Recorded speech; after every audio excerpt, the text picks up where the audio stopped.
Hi, I'm Lou, and today I'm going to show you how to build a bathroom in a farmhouse that was built in 1888. Here's a simple mock-up of the bathroom. You got the door, double vanity, mirror, and a cabinet on this side. And then over here, there's a window. On this side, there's another window in the middle. Shower over here, toilet room over here, and a clawfoot tub right there. When we're done, it should look something like this. It all starts like this, with true 2x8 floor joists. In between these joists, you see the plaster and lath ceiling from below. I had some leftover fiberglass insulation, so I'm dropping that in as a sound barrier. Whenever you run into old knob and tube wiring like this, you're supposed to rip it out, so I'm going to replace it with new wiring.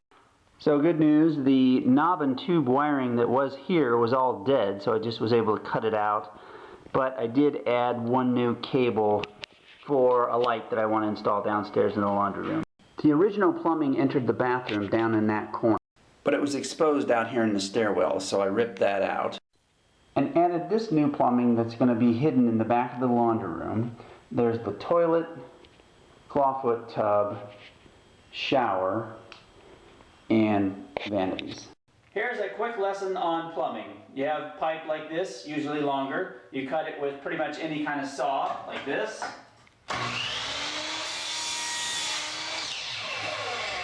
Next, you use a primer to clean and prime the cut pipes.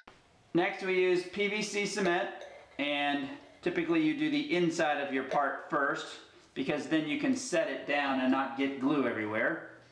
Then you take the outside of your other part, glue it, and shove the two together, twist, and press in until it gets tight, and that's it. Everything is going to drain down there through the floor, and I have a 3-inch vent stack that goes up through the attic and through the roof. This is 3-inch pipe to the toilet, and this is a toilet flange which we'll have to put in after the subfloor is on. Here's the drain for the clawfoot tub. This is called the trap, and it's always full of water, so sewer gas can't escape back out into your bathroom. And this is down to a 1.5 inch that your fancy drain will go on.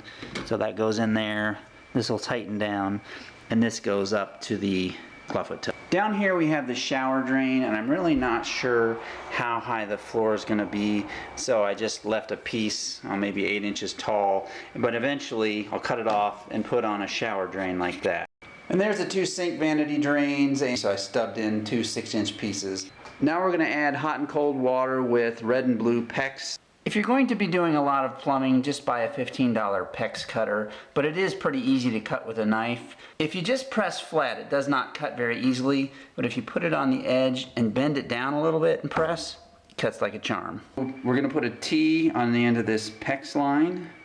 We'll put the clamp on there, and then put the T in, and then squeeze this down with the PEX clamping tool. Done. Not that I would ever make a mistake, but if hypothetically you did, you can just cut this piece off with an angle grinder and redo it. If you need to go through a floor joist, get a drill bit that's a little bit bigger than your PEX and drill right in the center of the beam to preserve its strength.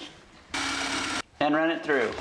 While PEX is really flexible and easy to work with, it can sometimes be a little bit unwieldy, so they sell these corner brackets that you can just pop on like this and kind of force the PEX to be where you want it. So here are the hot and cold lines coming up from the basement, and I tee off the cold line to a valve to the toilet. This will be permanently installed after the flooring is in. From there, we've teed off to feed the clawfoot tub, the vanities, and then left really long pipes to get up to the shower valve. With all the plumbing and electrical in, we're now ready for 3/4 inch OSB subfloor. Thanks for watching. Please subscribe and stay tuned for part 2.